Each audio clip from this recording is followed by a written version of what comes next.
Қызық, иә? Қазіргі таңда ойынға арналған түрлі техника бар. Көпшілік олардың қайсысы бірі мықты деп жүрген кезде, мына дүние өз-өзімен өз аудиториясына керемет қызмет етіп жүр. Бүгінгі шығарылымда Nintendo Switch. Бізге сіз үшін қазақша шолу түсіруге берген мечта дүкеніне алғысымды айтамын. Дайын болсаңыздар, каналға тіркеліңіз, кеттік.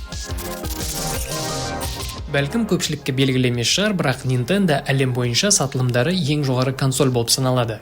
Иә, мына жапондық құрылғы бір қарағандағыдай жай нәрсе емес, оның өзіндік ерекшеліктері бар. Алдымен ол портативті, оны кез келген жерде өзіңмен алып қалаған жеріңде ойнауға болады. Екі шеттегі контроллерді өзіңнің ыңғайыңа қарай бөлек геймпад қылып алсаң болады. Жалғыз өзің ойнаудан жалықсаң, тіпті екі адамдық ойындар да бар. Ол үшін де жағдай жасалған. Ал ойын үшін кіші экран аз көрінсе, ол да шешілетін мәселе.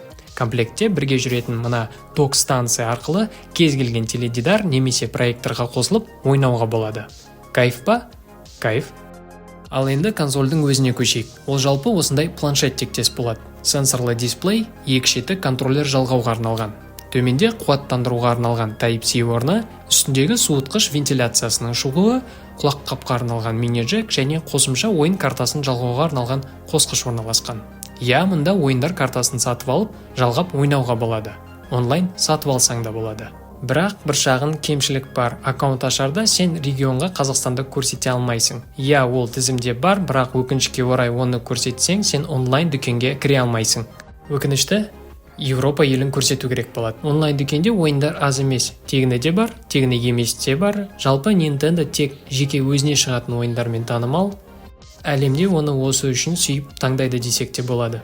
Жеке өзімнің ойым, үйде бұндай консоль артық болмайтын сияқты. Өйткені көпшілікпен көңіл көтеруге жақсы құрылғы. Оған қоса ойындар көп және үнемі жаңарып отырады. Жалпы өзінің 4 гигабайт оперативкасына қарамастан ешбір кідірусіз керемет жұмыс атқарады. Және HD дисплейі қазіргі таңда қатты керемет естілмесе де, бірақ көзге тым сапалы көрінеді. Сонымен не шештік, жалпы 2024 жылға бұл консоль өзін өте жақсы көрсетіп тұр. Маған бәрі ұнады, айтатындай мін жоқ. Жалпы шамамен 6-7 жастағы балалардан бастап, тіпті 40 жастағы жігіттерге де өтетін сияқты. Онлайн дүкендерінде барлығынан ойын табылады, ал сіз бұл консольді мечта дүкендерінен таба аласыңыздар. Видео ұнаса, лайк басып, пікір қалдырып, тіркеліп кетіңіздер. Сіздермен бірге сол баяғы мырза, келесі бейнероликтерде көріскенше.